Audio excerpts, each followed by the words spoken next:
Thanks for joining us again. Halloween month rolls on, Jared. Back to some Stephen King. Well, he's never far away. It's not really Stephen, is it? It's kind of like Stephen adjacent. Stephen adjacent. It's Pet Sematary Bloodlines from this year. This is a prequel, is it not, Jared? It is. To the remake from 2018. Before we get to that, let's run through what we've been watching. I actually managed to knock a few things over the past week and a half. I think I raised it in the last episode, but I watched Jackass Forever. Mm-hmm. That shit never fails to be amusing. I don't know why. I mean, those guys are clearly badly injured. Oh, a couple of times. I mean, Johnny Knoxville was almost fucking killed by that bull. Yeah. And he should not be doing that. I believe Steve-O says in that the movie was going along great. We don't need to do this shit. Yeah, 100%. When did we get to the point that Steve-O's the wise one? He's correct. Especially after he has a large number of bees slapped around his cock. I don't know why I'm laughing. Yeah. It's funny that he says that after. Yeah. But look, it's still good fun. I think it's because they're just hurting themselves. Like, it's not... Yeah. They're not trying to hurt anyone. The whole prank culture on YouTube and that has started to fucking impede on other people's... And as we saw a week ago, a bloke got shot because he was doing that. So the fact that the Jackass people are just doing it to themselves... I mean, even when he's crapping on a toilet in public... Did you remember that bloke there's going, why were you doing that? Why were you even sitting there? Like... Well, but yeah, look, I got plenty out of it. Yeah. I watched Welcome to Wrexham season 2. I think I watched the first 6 episodes. Mm-hmm. Still good fun. Shorter episodes, I've noticed too. So they're kind of knocking them out much quicker, cutting back on the amount of stuff from Reynolds and McElhenney, I've noticed too. Yep. Less of them. We finished The Long Shadow. Oh, yeah. Stan. Really good. Really good. It wisely doesn't really cover the Ripper himself much at all. It's more about the investigation and the victims. And just to say this, because I also watched the Ripper documentary on Netflix again. Yep. I cannot believe that motherfucker was interviewed 9 times. Yeah. 9 times in that 5-year period. And no cunt thought anything of it. Which is, that sort of shows where the investigation was. I mean, and when we're talking about something totally different to what you do today. Mm. So I can kind of see things were different. But Christ, 9 times. I mean, if, surely after about 5 you go, and this guy's fucking definitely... Why are we talking to him again? Oh, because he was fucking spotted around the scene again. Yeah. Again? No, but he hasn't got his Geordie accent. Oh, fuck. It's not him then. Yeah, I can't be him, fuck him off. Yeah. Oh, we watched... Because you can't, you couldn't put that on. No, that's right. Like, seriously. I watched Violent Night. Shouldn't be laughing. Yeah. Yeah, look, it was alright. I think the idea was probably better than the execution. At the end of the day. Oh, it was a bit of fun. It was a laugh. Yeah. It was a laugh, and the early going of it was quite humorous. Yeah.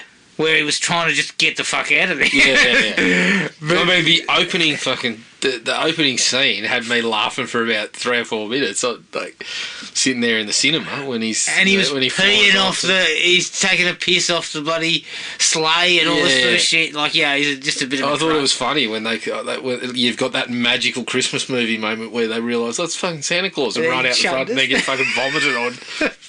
The sleigh. That was piss funny. That was quite humorous. Not bad all round. I watched Champions.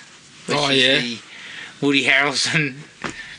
Oh, look, it was all right. Yeah. It was all right. Yep. And she's fucking long, though. Yeah. 2 hours 5. I mean, it's a comedy, a breezy comedy. Yeah, exactly. Fucking minutes. And you know what? People would continue to argue with me that, no, it doesn't, 90 minutes is too short. Oh, no. It's not. Well, the Naked Guns were... 80. Some of them punched in around 80 minutes. I mean, you've got to be really funny to be... especially the spoof. Obviously this is probably not in the spoof realm, but in that kind of realm, you got to be really funny if you're pushing 2 hours. And you clearly are not. Like, it's kind of lightly humorous. Yeah, okay. So, nice performance from Woody Harrelson, as always. Ernie Hudson, he's in there to provide. I'm sure Ernie would be happy to hear that. Cheech Marin, we in there, hanging around. Well, his fucking carcass is looking for a free lunch. You telling me Ernie and Cheech are basically Carl Weathers from fucking Arrested Development? Basically, yeah. Where he's telling you, if you take the chicken carcass, you can make a really nice soup out of the bones. Yeah, basically. And last thing I watched was the first 2 episodes of the new Goosebumps. Yes. Which is fucking excellent. I really like it because it's got the through line of the whole series. Yeah. But each episode has got something from one of the books. Yeah, yeah. So the first one was Say Cheese and Die, which had the camera. Second one's The Haunted Mask. Mm-hmm. So far, they fucking nailed it. Yeah. Like, cool. The Haunted Mask was better than the first one, and I thought the first one was really good. So I'm super keen to see where it goes from here. Right. Very good. That's it. I didn't have much, so I'm still working through the Halloween challenge. Oh yeah. The next one that I was onto was set in space, so I should have watched Jason X, but I didn't. Leprechaun? I watched Life Force. No, is that fucking Toby Hooper? Stevie Rail's back. Look, it's not bad. It's got some excellent special effects work in there at times, but it starts to get a little. I kept asking myself, what are they doing again? Like, what's happening when? And what are they again? I kept just going to add. I mean, that was probably compounded by the fact that I had a busy week, so I kept falling asleep. So it took me about 4 or 5 nights to fucking finish the thing. But yeah, it was okay. I couldn't put it in top tier material. And then the next one was J Horror. So I spurned the Rings and the Grudges and things like that. I was looking for a couple that I just couldn't find. So I settled on Audition. Which I hadn't seen as yet. How was it? I mean, for 3/4 of it, it's not anything in the horror realm. It's very much more sort of setting up. And it's still pretty engaging that whole time. But then, the last... I mean, everyone probably knows the last 20 minutes take a fairly hefty turn where there's some stuff on screen that could... turn you off. I'll put it this way: don't make your dinner and then expect to eat it in the last 20 minutes. Get turned off by? I mean, I watched it, but there was a couple of things where I was like, yeah. You won't be watching it again. I was kind of groaning about it, but fair enough. It's probably not anything you haven't seen in some other stuff that we've watched. I mean, you've got a brother who's been encouraging you to watch things like The Human Centipede, so I don't think there's anything worse. Yeah. And I'm going to fucking... No, well, I've seen The Human Centipede. I've seen The Human Centipede as well. To fucking go any further. 2 and 3, I'm not even touching with a 10-foot pole. But look, I want to talk to the bloke who made it and say, well, why are you interested in people shitting in each other's mouths? Yeah. I mean, what are we saying about society here? That we crap on each other, we crap in each other's mouths. I can easily come up with a better fucking way to put that across. I don't need to say people mouth to arsehole. Are we talking class systems? The first class is the person at the front of the line, and then the one at the back seat and everyone's shit. It's just Jesus Christ. I don't know what you're saying. The third one's got like a fucking... a prison full of people stitched left and regal. And this is the thing. I didn't get any of that from the first movie. I just got, let's gross people out. Yeah, and I believe the second one's got a guy masturbating with fucking sandpaper and stuff. Wow. I mean, what are we doing? I don't need to see. What are we doing? Yeah. I fucking don't know. Just give me the Spuds and Burger slasher. I don't need to see that stuff. Yeah, exactly. But yeah, I didn't hate this. I probably didn't enjoy it as much as some people did because it starts to go through. Yeah, there's a lot of symbolism and a lot of things that stuff. I don't necessarily. That stuff. Fuck. I don't necessarily dislike films that do that, but this one didn't grab me as in the way that some other ones, like a Hereditary or something that had similar stuff. Not the gross out factor, but puts themes in there with symbolism and all that sort of stuff. I prefer something like that than 10 minutes of fucking, it was this person, now it's this person, now they're a small child, now they're this and that, and I'm like, huh? Where are we going with this? You know things are not going well when you go, huh? Yeah. And that was before we started cutting people up.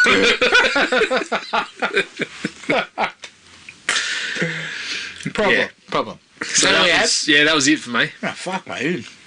Right, I've got a bit of catching up to do. I've got a couple of things on the burner that... Well, it takes fucking 5 days to watch one movie. Well, yeah, Life Force. I felt like, that I was actually being drained by one of the fucking vampires every time I turned Life Force on, and I just kind of went... just fucking fell asleep. Did you think the movie was making you fall asleep? Because I think that's where we're going. Part of that. But yeah, I don't know. It was just one of those stretches where I just couldn't get it finished. Okay. All right. Before we get to the film, we're going to do a quick up or down. We did an up or down on the Thanksgiving teaser trailer. Now a full trailer's been dropped. How did you feel about it? Yeah, look, because you're a bit concerned because you felt the fake one that was done for Grindhouse was kind of like taking the piss. Yes. Yeah, obviously it was. I mean, there was the scenes that were just Halloween, and then there was the lines where it's like trying to take the piss out of the genre, like the table is set and all this sort of stuff, and there'll be no leftovers. Even the line that they're using is kind of taking the piss out of the holiday slasher that we, once Halloween was a hit, everything was a holiday slasher for a bit there. We've covered just about everything. So I've got concerns. I mean, it looks good. Everything in there, the stuff from the killer actually looks excellent. From what I can see of the slasher elements, looks great. But I do have some small concerns. That it's too serious? Well, it might be too serious. The whole thing was, the reason people said we got to have that movie was because it was funny. Wasn't it? True. I saw a turkey in the trailer, but I didn't see anyone rooting it. Well, we just talked about fucking Human Centipede. I don't feel like we need to watch a turkey get shagged. I don't need to see that specifically, obviously, but there was some cool stuff with the slasher that he was doing, stuff that I love. We're relating it. They talk about he's using things from the table. He's using things that are on the table, like killing someone with the corn cobs holder and things like that. Solid, but then there's the bit at the end that goes into parody, and if it's not a parody, like he fucking puts her in the oven and cooks her like a turkey. Yeah, true. If it's not in parody, then there's trouble. Yeah, so I think there's going to be an element of it. My hope is that they find the balance there. I am actually excited that, Eli Roth has decided to kind of indulge a little bit of that straight slasher stuff and get away from... I watched stuff like The Green Inferno and didn't really like it all that much, so... I never saw The Green Inferno, but he'd kind of gone away from horror and totally. Yeah. Last couple of years. He did that House with the Clock in the Walls and Death Wish. Yep. So I'm happy to see it. Think the slasher stuff looks great. Just concerned that if there's not the right dose of humour, that it's going to be one of the things that you're fucking taking the piss out of in the first place. Every time I see the teenagers on screen, I think like Prom Night remake. Things like that. So, no one needs that. We'll see. I'm up for it. Yeah. Because I feel like even if they do go into just straight slasher territory, I love straight slasher stuff. And if you're going to put something in the cinema for me, and you deliver on the kills and stuff, you'll see me pretty happy. I love that. You get 3.5 from me. But I'm just, as I say, I'm just concerned that that's what you were making fun of in the first place. Yeah. So if we go too far away from what without a bit of... the trailer looks like there's a healthy dose of tongue-in-cheek. Mm-hmm. That's what we need. I'm hoping that that's exactly what it is. Yeah, fair enough. I'm with that. All right. Let's take a break. Here's the trailer to 2023's Pet Sematary Bloodlines. Where do you think we should go? Wherever. Just enjoy every second of getting the heck out of Ludlow!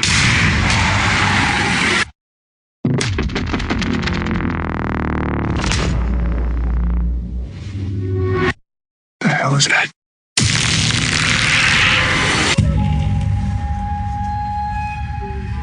First place I learned about death was the pet cemetery. The secret place. Generation to generation, dead things buried in that land would come back. There's something else. Can you hear them? Voices. I think something's wrong with Timmy. He needs time to adjust. The people built the pet cemetery to protect them from evil. That's not Timmy. Something's talking through him.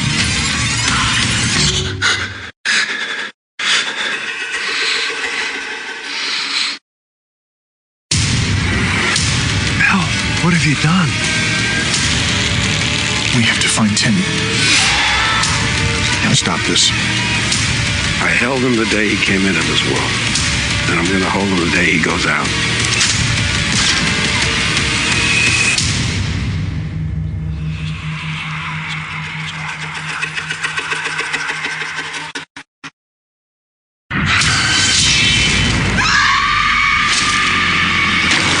Believe me when I say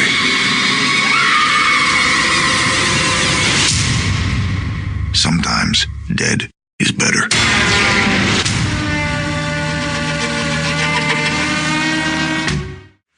Pet Sematary Bloodlines from 2023. Directed Lindsay Anderson Beer, who wrote Sierra Burgess is a Loser.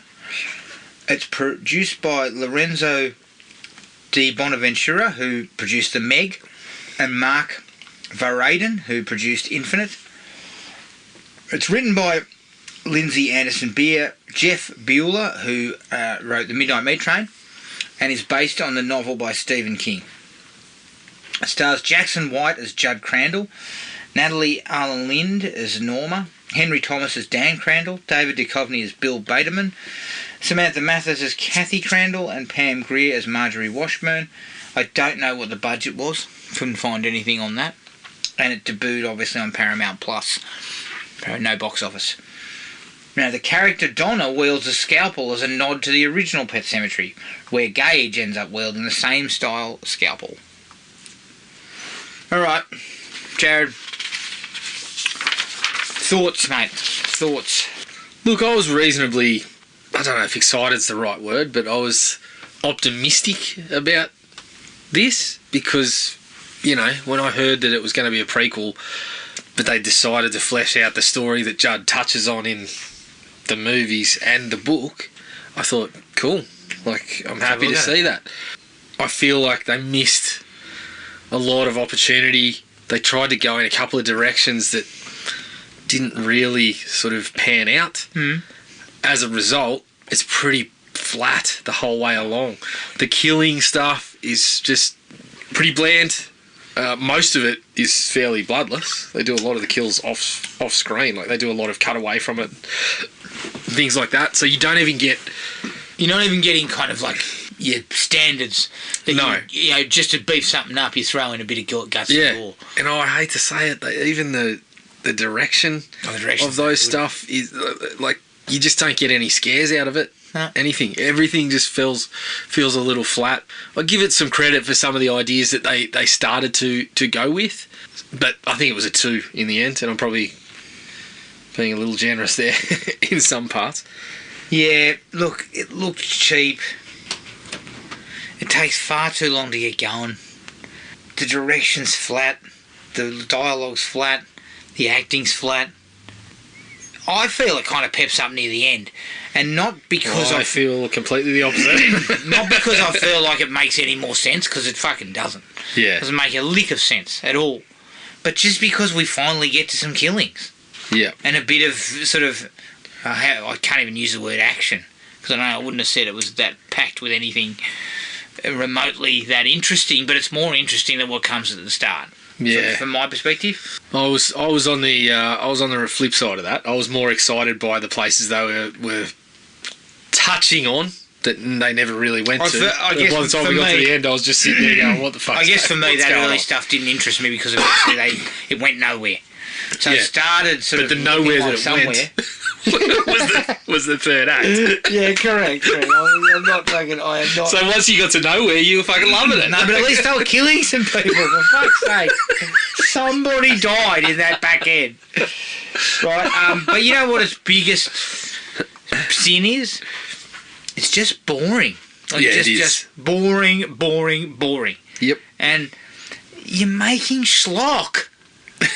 This is why fucking Charlie Band and Roger Corman have stayed in business for so long, Jared. Yeah. Because they know when it's schlock, you dish up whatever you can. Yeah. Well, Corman To had a make it set of interesting. rules. Yes. Corman was like, we're 20 minutes in, we've had to have killed at least one person. Yeah, exactly. I need to have seen at least one set of breasts. Yeah, exactly. He's kind of got all these And rules. I know that sounds crass, Yeah. but the simple fact is you're making B-grade shit. Yeah. So you must you grab us with something. I guess the thing for me is I felt like there was places to go that would have been similar to the first one, but had some different things to say, and I feel like they touch on them, but they just don't. I gave it develop 1.5. any of them. 1.5. Holy shit! Yeah. And you enjoyed the end. I gave it a 2, and I fucking hated the No, end. I didn't. Fucking hell, I'm probably using the term enjoyed very loosely. I didn't enjoy it. It just had a bit more going on. Yeah. Because to me, as I said, when you're boring, when you finally find a little bit of pep, I at the very least had to give it a tick and say, okay, you've done all right there. But I hardly would call any of what they do at the end great in any way. No. So, just to touch on it quickly, why do you think, and I'm sure you will dig into this a little bit more, but why would you go away from what's in King's book? I've got some deviate ideas from around the war angle as to why they deviated from it, but I don't think they should have. I don't know. I felt like maybe they felt like when they were fleshing it out that was the way they had to go, because the part in the book is very short and sounds really cool when you talk about the little details, but perhaps they started to flesh that out and thought it isn't quite working, so they put a twist on that. But I thought, Oh, yeah, okay. So they said it's not quite working, so let's make it work. let's make it worse. Let's make it incomprehensible. It's not quite working, so let's do it differently and make it not quite work. No, let's do it differently and make it not work at all. Because I still hear the way that King did it and place it in this context and still think you're saying the same things that I think you're saying. I mean, I'm an idiot, so I could be getting those messages mixed up, but I think you're saying things about the war and people coming back different. That would have still been relevant if he came back in a box and then started wandering the streets of Ludlow. And quite frankly, I would have loved to see more of the fucking streets of Ludlow, because we didn't get to see that. You didn't know shit about anyone. Oh, fuck, let's get into it. I've been shit canning this thing. We're in the say something nice section. Okay. So we've got Say something nice. Look, to be positive. even though I feel like the performances are not great, you've got a solid cast of B actors. Yeah, Okay? nothing wrong with the cast. Older guys and girls who even if they're producing their least impressive performances, Yeah. they're passable in this type of film. Yeah. Duchovny, I mean, Henry Duchovny Thomas, is Pam fucking- Grier. None of them get a hell of a lot to do. Oh, Duchovny is just... the poor prick has nothing to do. Yeah. I feel like there's so many places you go, because we spoke about this, right? Yeah, you might want to do things differently from the book, but that's the Lewis and Gage of this story, right? That's the guy that puts someone in the ground. And we just get none of the emotion that's attached. I mean, both the Pet Cemeteries, both the Mary Lambert one and the 2019 one, I don't think either of them get it quite right. No. With the book. No, neither of them got it right. But you do get emotional moments that fucking... You feel a bit of the grief that they are experiencing. Duchovny, I mean, I couldn't tell what the fuck he was feeling from his face. Yeah. He was fucking But there was just one moment, I'll get to it later, that I was in fucking stitches. Yeah, there was one part that I was pissed. It was meant to be emotional, I believe, and Yeah. I was just fucking beside myself It might laughing be the same It's one. the most ridiculous thing I've ever seen. I think it is going to be the same one. But Duchovny, for all his faults, at least, you're getting, okay, like when he's on screen, he's perfectly fine. Yeah. He's just given nothing Henry to fucking Thomas, do. the Henry same. Thomas, the same. Pam Grier. I thought all the younger actors were fine, although I did listen to the Losers Club review on this, and I did have to start laughing when they were like, they looked at Judd and they're like, The guy's never ridden a tractor in his fucking life. He'd a golf cart at best. Yeah. So there was elements But of also, that. the problem that you had with him is you had Fred Gwynn in the first movie, you had John Lithgow in the second movie, and then you got this guy. Like, you got fucking Brandon Walsh from Beverly Hills 90210. But I didn't think he was a bad actor. He wasn't bad, no. Fine.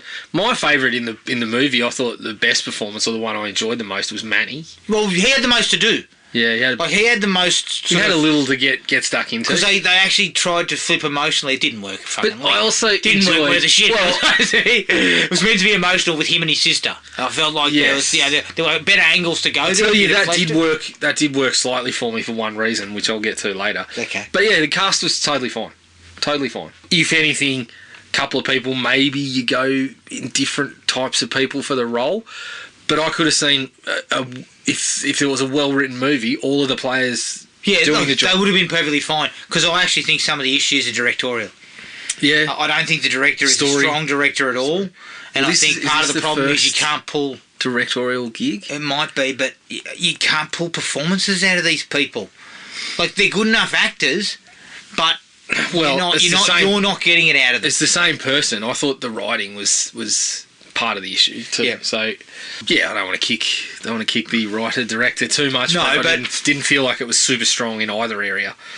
You made a comment when I first got here that Pet Sematary, like The Exorcist, shouldn't just have a film rolled out just because we've got it, so we'll roll a movie out. Someone's got to come with a pitch. Well, that's what I feel like doing, and I don't feel like this is anything like what like nobody pitched this, and then the producers went, "Oh shit, great, it's awesome." Because I think this is the issue, right? Obviously, with some of these rights, there's time limits, and there's fucking Children of the Corn and Hellraiser have suffered for the. You have got to get one out every year. You got to. Oh shit, we're going to punch one out in 2 weeks. Fucking hell, but. You take that business out of it. If it was just an artistic endeavour, you've said a couple of times, I don't think something needs a sequel. And sometimes a movie is so fucking fantastic that that's the way we feel about it. But after a time, somebody comes in and says, "I got this idea," and everyone around goes, "That's a fucking great idea." That's what we want to do. But the way that we work is, we got the rights. We're going to get a movie out every couple of years. And Paramount, we got the rights to Pet Sematary. We need something to chuck on streaming. And I think that's part of the problem is all the streaming services. Now you need content, right? Well, I wish that fucking a couple of them would fold. Just roll into something else. Have you got any candidates you'd like to fold? I don't mind Paramount, but I'd prefer it fucking fold and roll into HBO or something. I don't know. Yeah. Obviously, there's all the studio things, but fuck, if Amazon or Apple could acquire one or two, just to condense it a bit. We want some competition and some choice, but there's too many at the moment, surely. Well, maybe we'll do this. Do we need Tubi originals? No, we don't. But you know what? I reckon they hoodwinked the producers. I'm putting together a conspiracy theory. Right. The pitch would have been about Timmy and part of the story that has not been seen on film.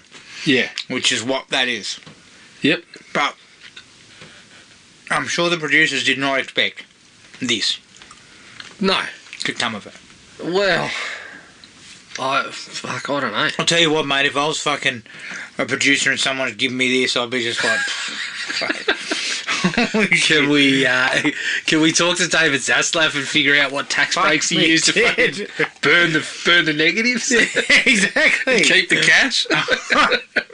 Okay, back to look. We were saying things. Okay, it's the positives. All right. So going back to my original enthusiasm around the project, Adam. Sorry. When I heard that they were going to make a prequel and that they had decided to go with Judd when he was young and fleshing out the stories that he told about what he'd seen and why how he knew what he knew, I was like, fucking good. That's what we want from a prequel. I felt like they'd looked at the property and said, this is the obvious place to go. even though it's the obvious place to go, it was probably the part that I wanted to see. So I was like, cool, I'm fine with that. Expanding on that stuff that was glossed over in the other movies for a good reason, but had a little extra stuff in the book. I thought that was the avenue to go, and I still feel that way. Look, I mean, if they went back and said we're gonna, like, if they said this doesn't work, in the writing process, my fucking feeling would have been, okay, well, we scrap it, but we still stay with that Judd. we need to. We try and crack that. Try and crack that nut. That nut there. And look, this is a fucking bowl of beer nuts full of fucking piss on the table at a bar. Like, it's you not got people meant coming out of the toilet, haven't washed their hands, and then you can straight back into it. That's the type of nuts we've got at the moment. And this sort of stuff comes down to where you want it. Okay. So quality of this sort of movie comes down to where you're putting it. You're putting it on streaming. So clearly you don't really worry too much about quality. Yes?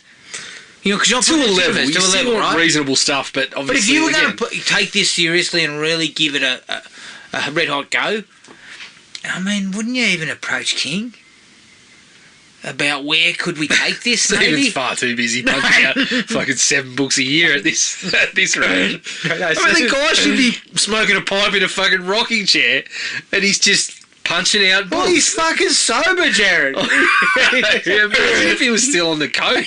He'd be writing 15 books a year.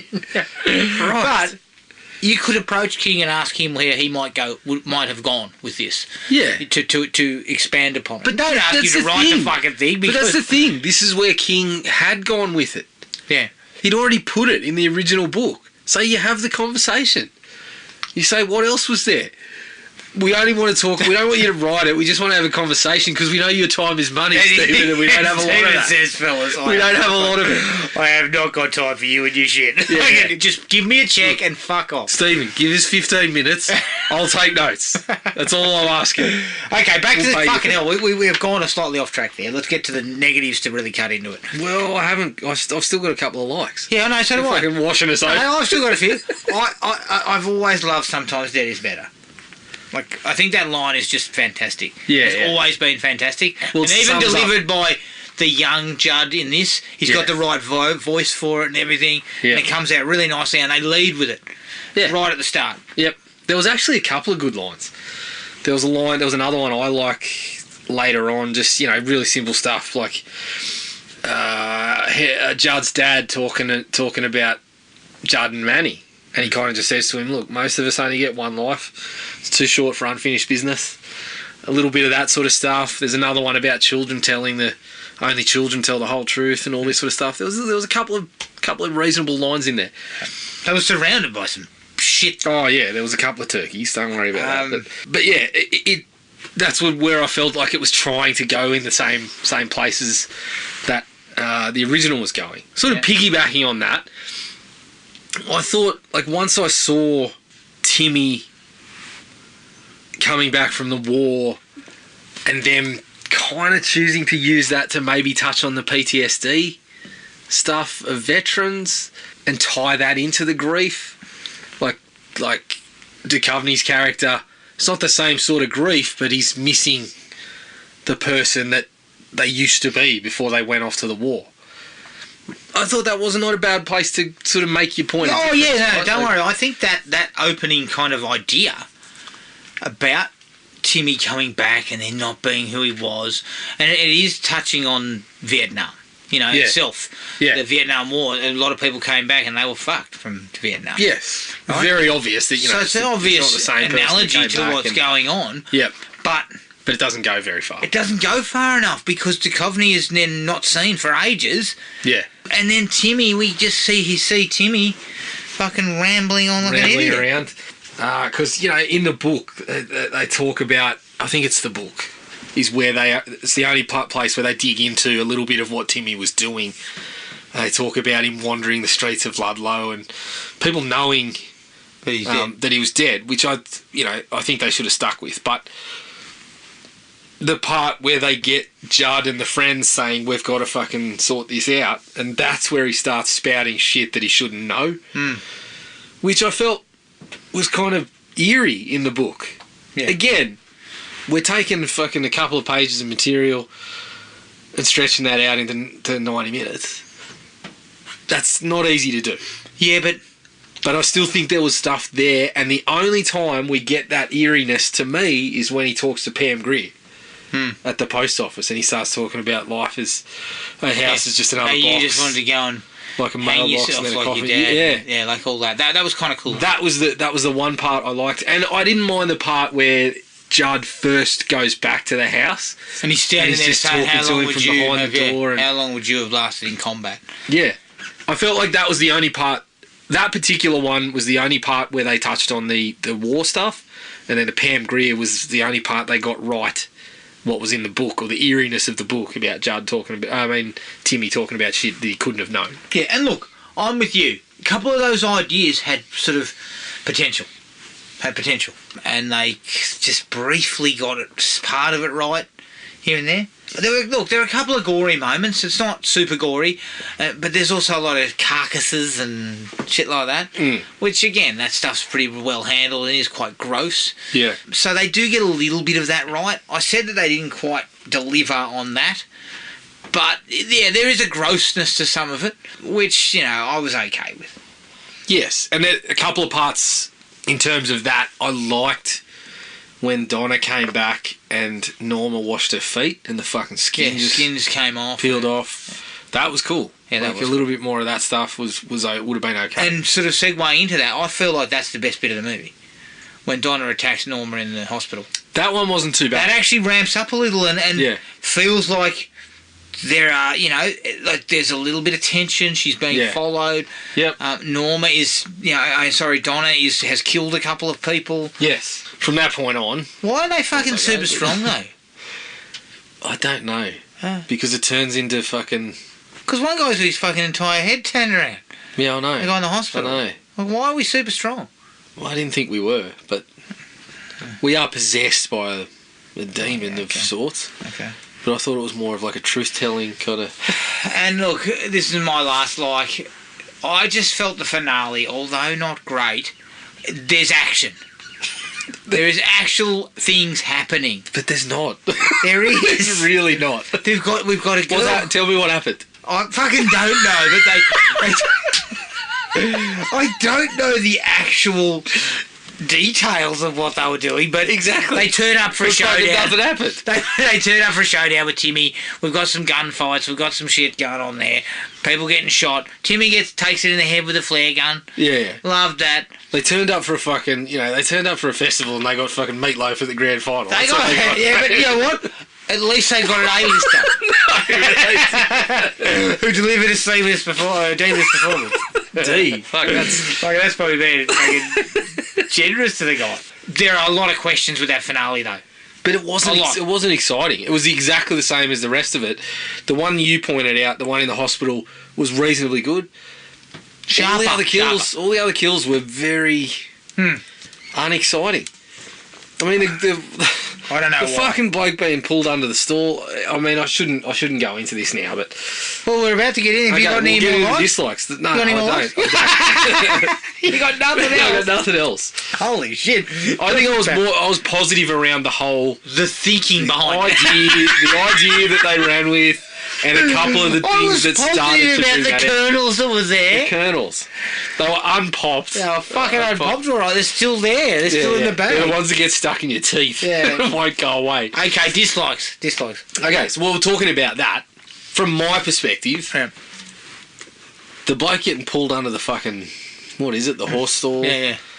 The Pam Grier one was so telegraphed. There was not a shred of excitement in that. No, that was bullshit. And it was supposed to be like tense. She's looking around. It's like, well, fuck, you just showed us the axe a minute ago.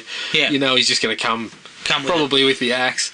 In the house when Donna turns up, they couldn't even drag some emotion out of me, and I felt like there should have been emotion there. Manny and Donna's relationship was the only one they actually spent a bit of time on.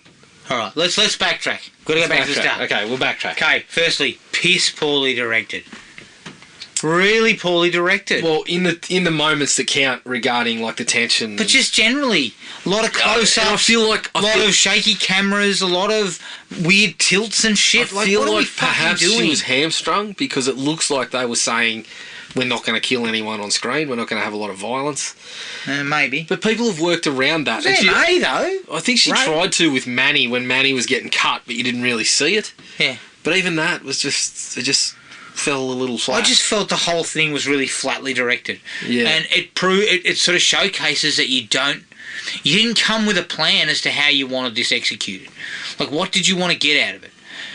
The creepiness was what you want. You want this creepy vibe. Well, I don't know if they didn't have a plan, but maybe they didn't have the They might necessary not. experience to execute Maybe, the plan or but I something. mean, fuck, mate. Doing a Dutch tilt every time Timmy fucking turns up is not what you would call I mean, creepy. the way I felt watching the movie, it may as well have been a Dutch oven because I was pretty fucking filthy about most of what You know was what? going I on. fucking Dutch ovened myself in bed and felt better about it than this. And that includes after I ate a pork shoulder recently. And fuck, Jared.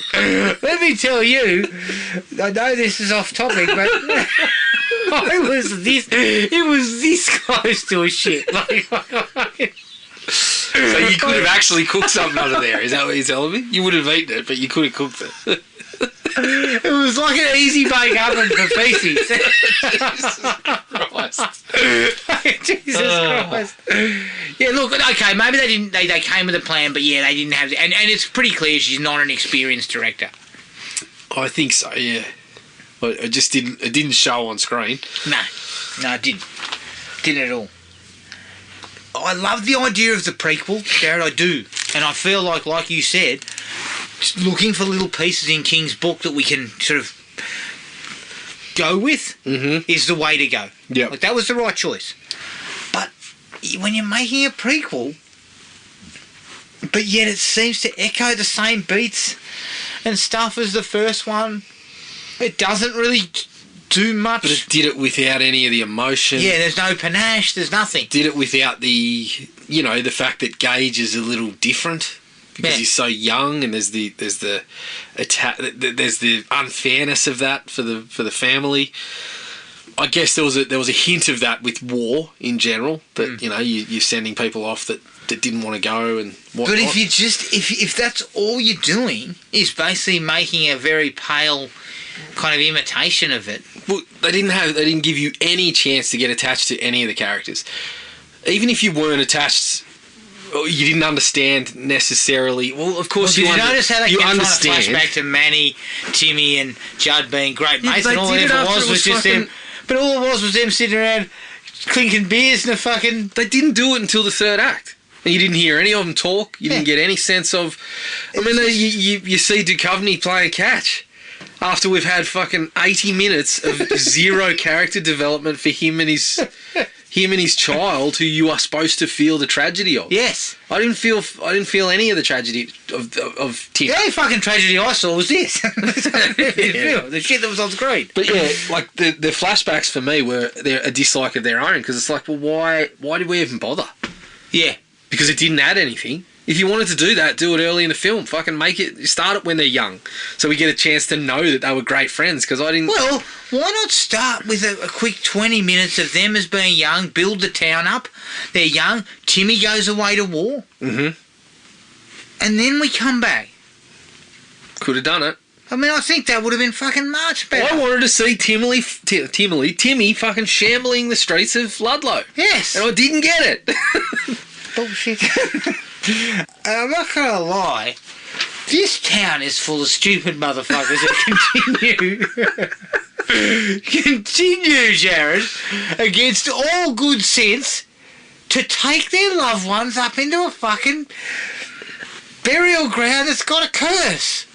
I think Is this a deep dive? It's not a deep dive, but let's start with the idea that when we get to Gage, it hasn't happened since Timmy Bateman. Yeah. Dig it. I like that. Like that. Because Learn. Judd was there. Why did he tell fucking Lewis to put the cat in the cemetery? Fucked if I'd know. Yeah. Judd, you know better. Yeah. But the fact that there's that time passed, good. People don't know. People haven't seen Timmy. People in town, new people in town, young people that have been born didn't see Timmy. Good one. I like it. And they've tried to kind of replicate that a touch with Judd didn't know it. Judd hadn't seen it. But his parents had. Yeah. Okay? But you fucking supposedly built a deadfall. Just to clarify, I'm not 100% sure what the fucking deadfall is, but it looks like a fucking blockade of sorts or something to climb up or that you couldn't climb up. But yet, in both films, you climb over it with fucking ease. With ease. Although in the 2019, they did give you a sense of this is hard yakka to fucking get there. Yeah. This one, I've got a separate piece of information that makes it seem that it's not at all difficult to get there. Why do we not fucking lay a slab of concrete? Why do we not take some gravel up there and fucking cover it over and say, well, yeah, we need to cut this shit off? Yeah. The 5 families or whatever that were, you know, that Timmy was after. Yeah, Which were fucking made. I didn't get any. I got no. Yeah. I had no idea what the fuck was going on. I mean, we got the part that the town. We got the guy that the town was named after, who was eating people. It seems like everyone after that was like, "Whew, that was fucking hairy. We better tell people not to do that again, and just trust that they'll listen to us." For 300 years. Jesus Christ. He wasn't buried in there, was he? The town father. I think he was. Was because he? by the time they got up there and they talked to the fellow that was playing the drum, he said, "Your people didn't listen. We told them the ground was sour." Kind of repeated stuff. Oh, okay. So he had died in the fucking. But when they got there, he had died. He fucking, I don't know how he died. He perished. It seemed like, yeah. He was on the Oregon Trail, dysentery. Yeah, definitely. Fucking oath. He got a nasty case of dysentery. But I don't know what. I don't know. He buried him. I took it that he died and he was buried by the people that. Okay, because just to come that entire sequence was fucked. Adding that was fucked. Yeah, like, they should just never have had that. And it was piss poorly done. It was badly acted. All the fucking costumes looked like they picked him up at fucking down at the local costume shop. It was the just, Dollar Tree. The whole thing was fucking stupid. Yeah, I didn't like it. But as we said, like, build a fucking fence around the cemetery. Do something. Don't just trust that. Oh, it's hard to get up there. Oh, yeah. Most people don't have the cardio fitness to do it. Especially if they're dragging a dead body. Yeah, exactly. Yeah, fucking dead weight makes it impossible to get up there. Just a thing too. I think it would have been better that story about what happened to Ludlow in the 1600s was told to them by one of the people who knows about it. So either Henry Thomas or Pam Grier or one of them. So 2 things there. Huh? Obviously, I thought the flashback added nothing as well. But it works better when Manny's just reading it. Yeah. He's reading the end and seeing the fucking creepy images in the book. Yeah. That works better. But then we go to fucking Henry Thomas, who's reading another book. There's a fair bit of literature. He's reading to himself. He's not telling anyone else. So why do we have 2 separate books and have a drunken priest? Yeah, what was that about? Fucking hell, what was the point of him? I don't know. He's in it for like a minute. Yeah. I just feel like you fucking just roll that together. Judd finds it at home. Yes. Or his and Henry dad Thomas just explains says, it to him. Or his dad just says, Bloodlines, I'm going to tell you about it. Like... Because I felt that's where you should go. Judd finally uncovers through his dad where things are at. Then they go to Timmy's house to confront. Then Judd goes, "Well, fuck, Dad, why didn't we just fucking lay a slab of concrete over the pet cemetery?" And then Judd goes, "I'm getting in my car and getting the fuck out of here." Yeah, exactly. They did give it that sense of. They did give it the sense of when he got there, and the voice started. You know, he says it's talking to the people that are most susceptible and whatever. Yeah. I didn't mind that idea that people with better sense still would do it. Yeah. Because grief is, you know, it's difficult. Losing someone is difficult. I do not question that. No. Oh, but I can tell you right now, if I lose a loved one, I'm not fucking carrying them up to an Indian burial ground and burying them. Well, I could try, but as I said, it seemed like it was fucking hard. You need to fucking train to climb Mount Everest. Yeah, with someone on your back. Someone slung over your shoulder. Basically, you got to be a Sherpa. Your Sherpa fitness. Exactly. Exactly. Okay. And well, sorry, I'll pull back on that. We'll come back to the other parts later. Yeah, fair enough. It's just very slow and very boring. Yeah, Every it time is. we see Timmy, he gives these ominous fucking things about the pet cemetery. Yeah. But then we just cut to something else. Like, Yeah, so there's no build up of kind of that atmosphere and that sort of feeling of like dread. We're going to get to something. I'll tell you how you So cut they just through keep the boredom. cutting away. You have Timmy's funeral. You fucking Timmy's shambling the streets of Ludlow, and then he starts telling people things he shouldn't know. Exactly. Fuck, where? That's right. I've read that somewhere. Think about it. The raising of the stakes there. Yeah. He dies. He has his funeral. Well, The from grief. the get-go, it sets up. We don't need a drunk priest. Judd and everyone's like, "What the fuck's happened?" Yeah. So there's a natural Why curiosity is this that leads guy to still fucking wandering Dad. the streets? Fucking tell me now. I need to know. Henry Thomas gets the one copy of the book that he's got. Yeah. I mean, they didn't print copies as far as I was aware. It was a handwritten diary. But Henry Thomas's Was it seemed the like same book? Henry Thomas's seemed like Or was it like a was- captain's diary in a cricket team? Everyone's got one. It was Warwick Todd's diaries, I believe. Full of factually incorrect bullshit. The best part, again, a colonel. It looked like Henry Thomas's book was written by different people. Okay. Like that they were adding. Yeah. Yeah, we've had all these instances. So again, why do we just continue to say to people, "Trust us, don't go up there"? Oh, did your son die?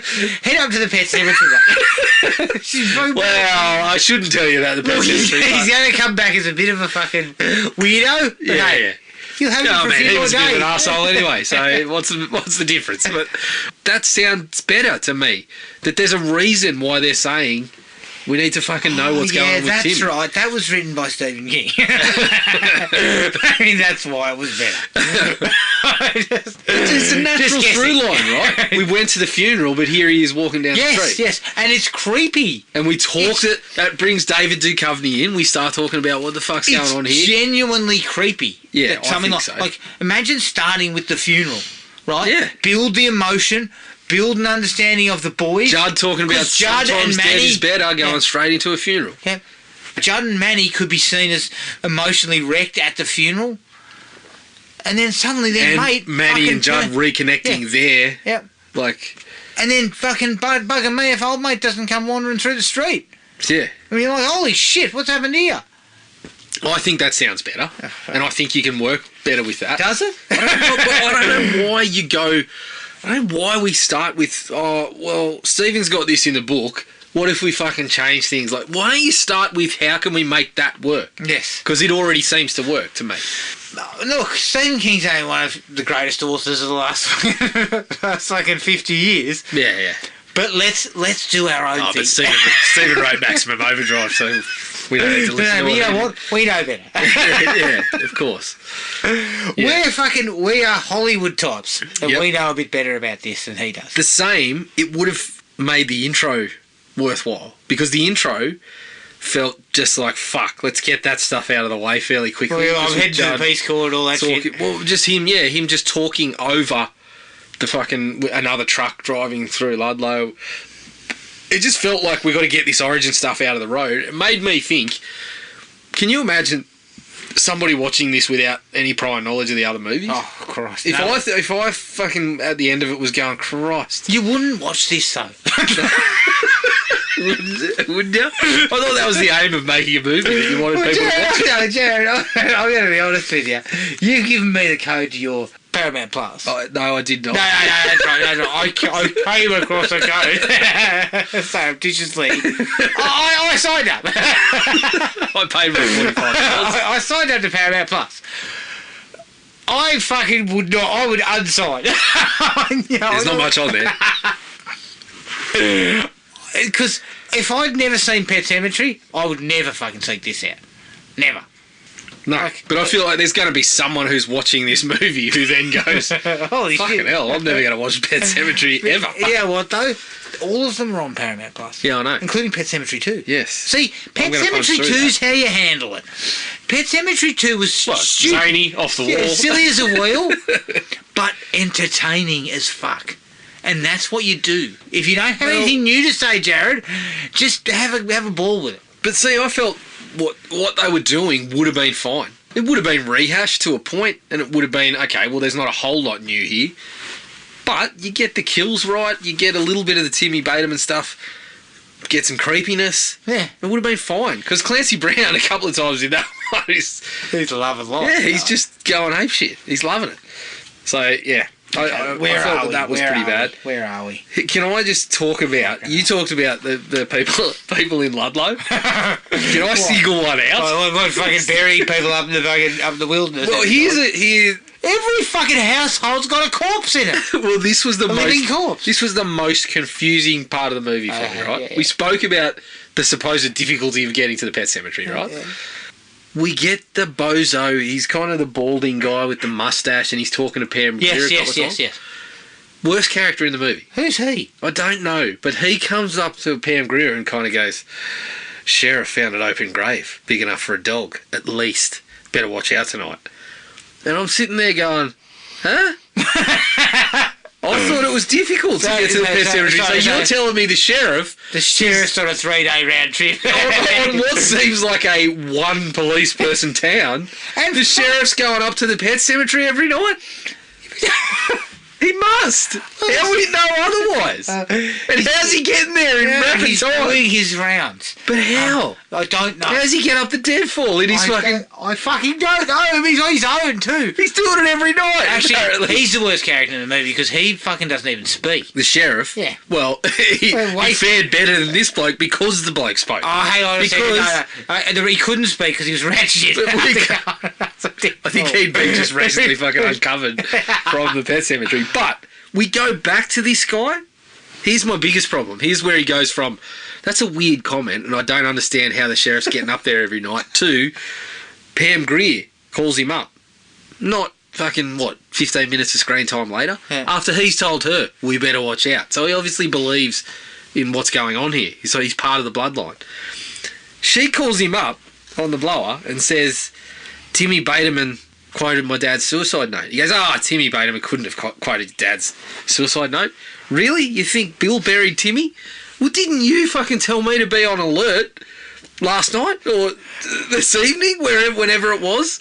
So why are we then... This is part of the shit dialogue. So we then why is this person then going, no, being sceptical for 10 seconds before he quickly whips out... the very next thing he says is, you're right, that's how it starts.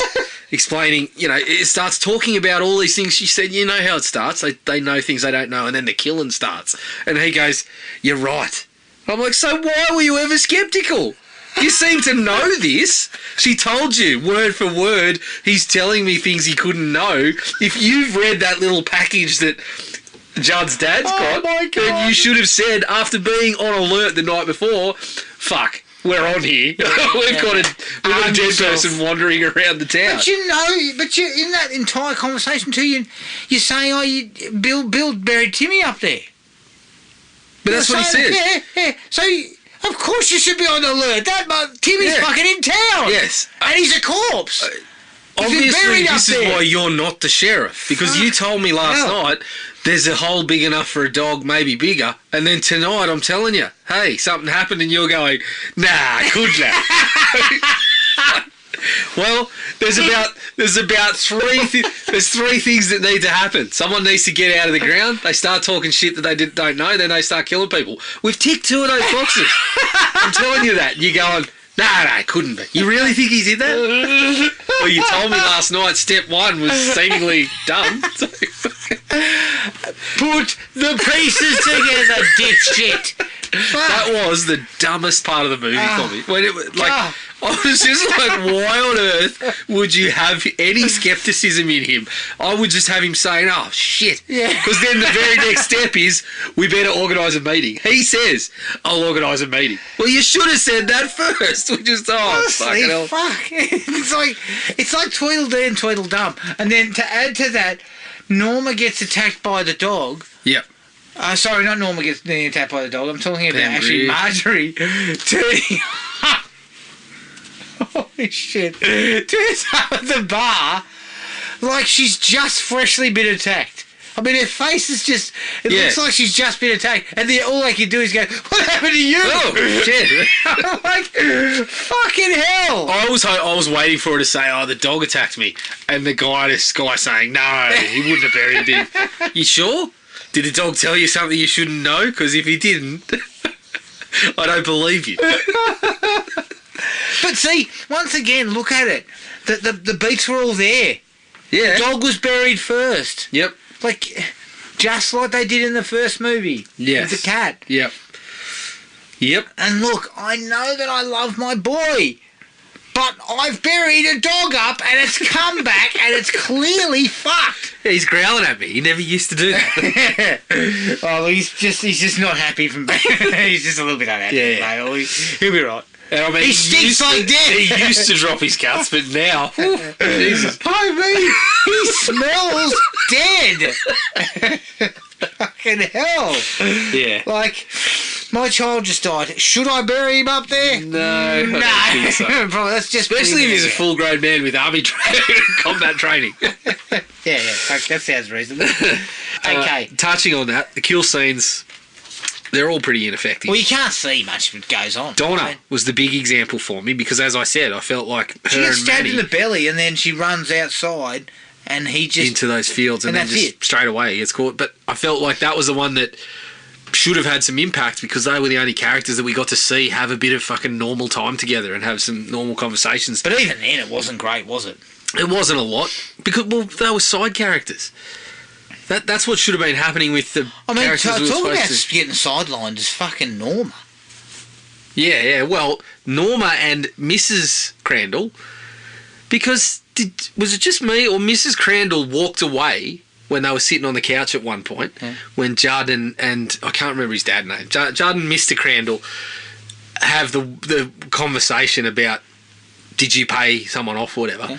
She walks away and there's a massive scar on her leg. You saw that, correct? I did. What I took from that is, okay, she knows too because she's buried a pet or something and the pet's come back and fucking attacked her. It's a pretty big fucking scar. But I'm assuming that was all I could read into it because we never fucking circle back to any of that. Well, they point the scar out too. So if you're going to point it out, what's the issue? Yeah, we shoot it to see her walking away from behind so we can see this gigantic scar on her leg. So something happened Yeah. to her. And I get the sense that you wanted to fucking tell me a little more about that. I was open to listening to that, but we never get around to it. So Norma and Mrs. Crandall both cop a bit of that. Yeah. They just get shafted. Yeah. Like Norma is basically put in hospital and spoken to one time. Yeah, pretty much. Oh, and then she's captured. She's used as the kind of opening sort of...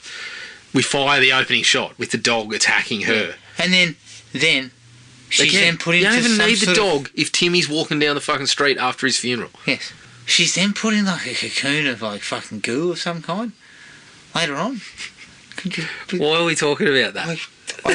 Because you supposedly like that. I was part, loving it. but you couldn't tell me why she was Well, in the goo. Yeah, there were problems with the end too. I asked whether perhaps But Timmy was question is working what on a sewage line under Well, there. what or the fuck something. was happening?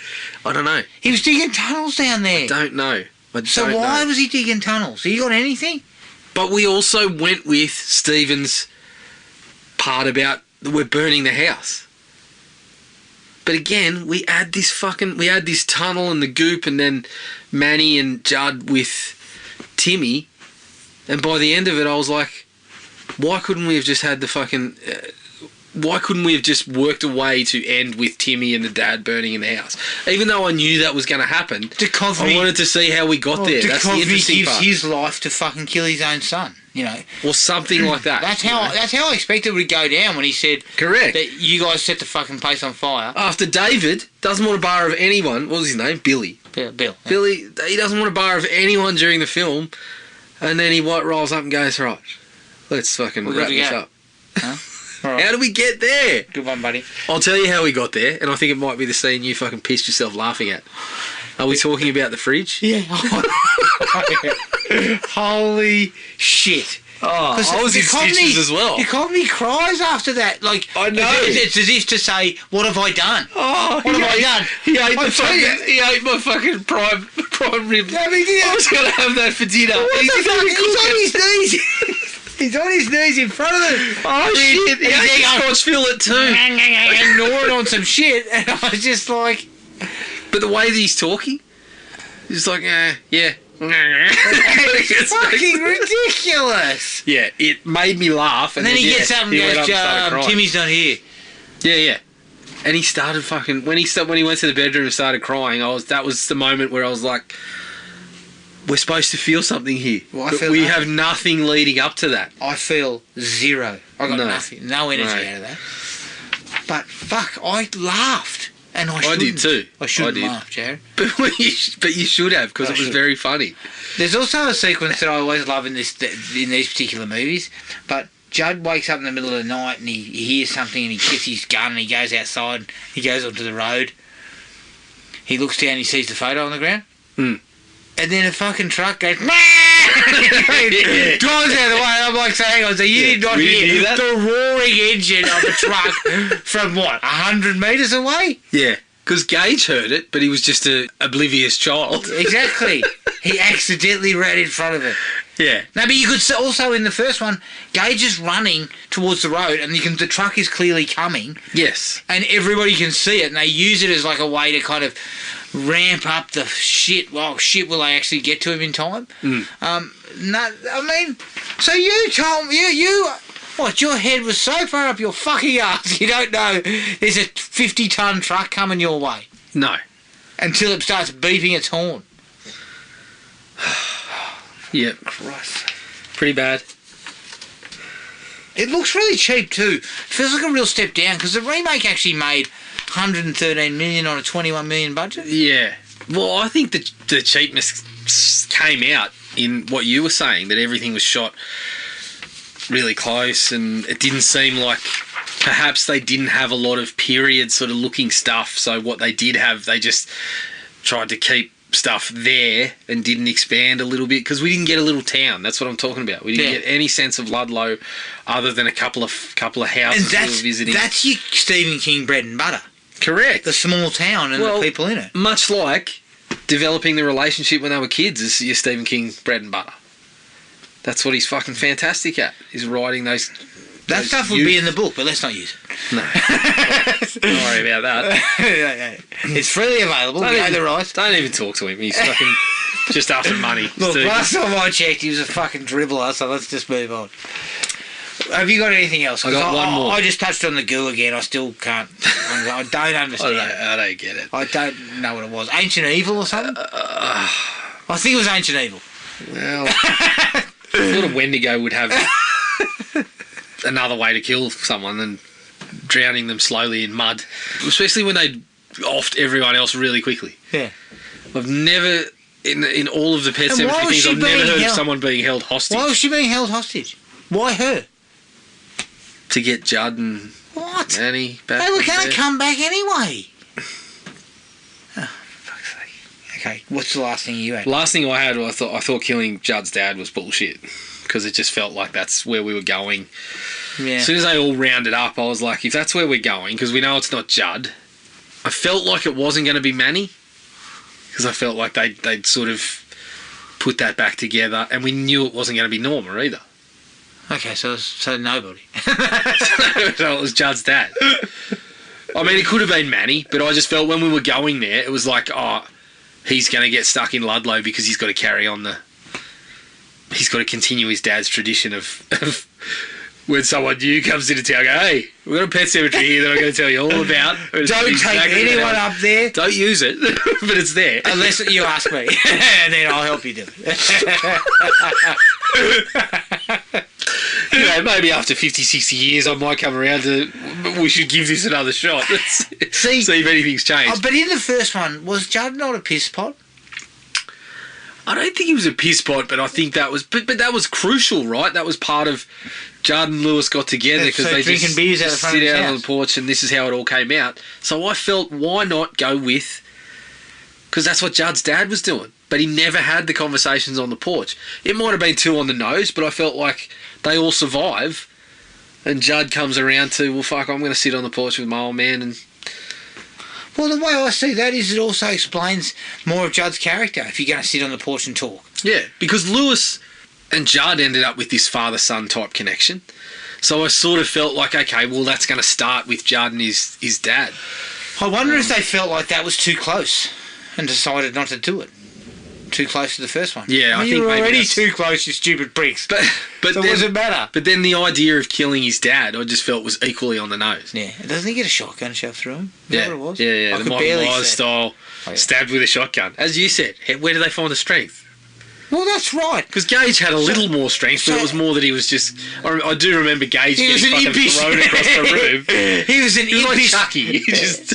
Pain in the ass. Yeah, exactly. Who may actually end up stabbing you. But he also cut Judd's Achilles tendon. Correct. So that incapacitated him. Yeah. And allowed him to cut his hair in the face. Yes. But why are they so strong when they come out of the ground? Oh, I guess it comes back to that demon possession stuff, but it's the inconsistency with what was around previously, right? The ancient evils. Yeah. Yeah. Ancient evils are strong. They must be because They fuck. worked out a bit more than Yeah, modern they're the evil. average people. All right. Do you have anything else? No, I think we've probably been quite harsh on it. As Yeah, is. but I think and I really didn't want to be. I think was, rightfully so. 'Cause I was don't think- excited. I was actually excited about this. I wasn't super excited, but the way I saw it is maybe there's a fresh take here. Well, my expectations were I might get a 3 out of 5 picture here. That's along the lines of something I really want to see. I think you hit the nail on the head because I was going to bring up the fact earlier you hit the nail on the head about we need someone to come with a good pitch, not the other way round.